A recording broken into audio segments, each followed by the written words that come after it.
আসিয়া কান্দাইয়া যাইও, তবু আমার সুখ, আমার বড় তৃষ্ণা গো বুকে। রূপালী পর্দার জনপ্রিয় মুখ তানজিকা আমিন শুধু অভিনয় কিংবা মডেলিং দিয়ে নয়, এবার নতুন করে আলোচনায় এলেন ঐতিহ্যবাহী বিয়ের আয়োজন দিয়ে। 40 বছর আগের মায়ের শাড়ি পরে সজ্জিত হয়ে সাইফ বাসুনিয়ার সঙ্গে বিবাহ বন্ধনে আবদ্ধ হয়েছেন তিনি। ঢাকার বেইলি রোডের বাসায় 6 ডিসেম্বর শুক্রবার দুপুরে ঘনিষ্ঠ পরিজনের উপস্থিতিতে এই আয়োজন সম্পন্ন হয়। তানজিকার জীবনসঙ্গী হলেন অস্ট্রেলিয়া প্রবাসী সাইফ বাসুনিয়া।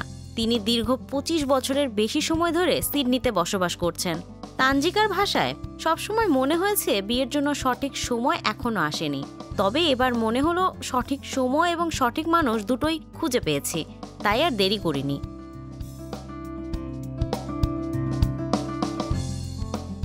হঠাৎ বিয়ের সিদ্ধান্ত অনেককে চমকে দিলেও তানজিকা জানিয়েছেন এ মাসের মধ্যে বিবাহোত্তর আনুষ্ঠানিকতা সম্পন্ন করার পরিকল্পনা রয়েছে। বিয়েতে তানজিকা যে শাড়িটি পরেছেন সেটির সঙ্গে জড়িয়ে আছে এক অনন্য ইতিহাস। শাড়িটি তার মা ইসমত আরা মিনা বিয়েতে পরেছিলেন আজ থেকে 40 বছর আগে। সেই শাড়ির প্রতি মায়ের যত্ন ও ভালোবাসা দেখে তানজিকা সিদ্ধান্ত নেন এটি তার জীবনের বিশেষ দিনে পরার জন্য। তানজিকা বলেন, বেশ কয়েক বছর আগে মায়ের শাড়ি দিয়ে বিয়ের ওড়না বানানোর ইচ্ছা ছিল, কিন্তু কস্টিউম ডিজাইনার বললেন, আপু আন্টি শাড়িটা এত সুন্দর, ওটা কেটে ওড়না বানাবে কেন? এটা কেন তুমি নিজের বিয়েতেই পরছো না? সেই কথায় মনে হলো আসলে কেন নয়।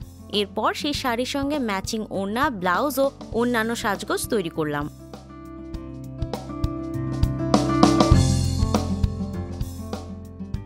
এছাড়া তানজিকার গয়না নির্বাচনও ছিল ঐতিহ্যের ছোঁয়া। তিনি যে গয়না পরেছেন তা প্রায় 50 বছরের পুরনো নকশায় তৈরি। এই ঐতিহ্যবাহী সাজ যেন তার বিয়ের দিনকে আরও স্মরণীয় করে তুলেছে। তানজিকা জানান, তার ও সাইফ বাসুনিয়ার পরিচয় 2018 সালে। দীর্ঘদিনের বন্ধুত্বই ধীরে ধীরে প্রেমের পথে এগোয় এবং শেষ পর্যন্ত বিয়েতে পরিণতি পায়। অভিনেত্রীর ভক্ত অনুরাগীরা তাকে শুভকামনা জানিয়ে উচ্ছ্বাস প্রকাশ করেছেন। ছোট ও বড় পর্দার এই অভিনেত্রীর নতুন জীবনের সঙ্গে যেন আরও সাফল্য অর্জন করতে পারেন, সেই প্রত্যাশাই এখন সবার।